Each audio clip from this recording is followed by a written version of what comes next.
At the center of the diagram, you'll see something called the Open Peppol directory, and Peppol stands for Pan-European Public Procurement Online. What does that mean? It's essentially a secure global network for exchanging business documents electronically, especially e-invoices. Now, Peppol is like the standardized internet for business documents, okay? It allows governments and companies to send e-invoices and other documents in some circumstances directly system to system, regardless of what software that you use. So what I'm going to explain here is what we call the four-corner model, which is actually the e-invoicing model used by Germany and France. As you can see, the two little flags there, okay? But there are other different types of models used by other countries, which we can certainly touch on for anybody interested in discussing this further.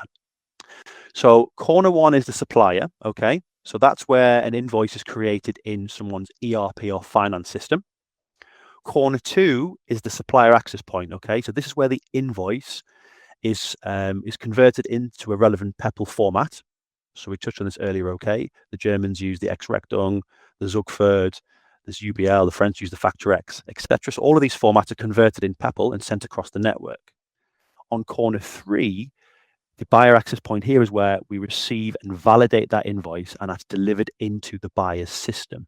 And this is where DocuWare can interject, pull in that invoice data and communicate with Peppol.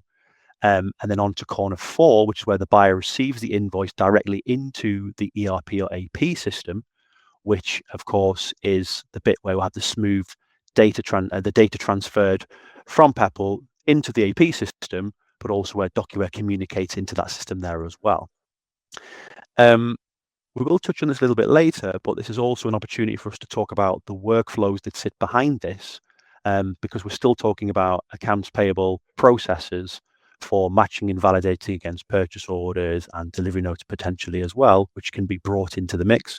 And James is going to do a nice demonstration of that later on. I will just touch on, though, that it's important that to mention that France actually have a slight variation on this now. There is actually a fifth corner, as they're referring it to, of this model, because the French government wants to receive invoice data itself as part of this process. So there's an extra level of validation, extra level of checking. In Germany, this is not yet a requirement, okay?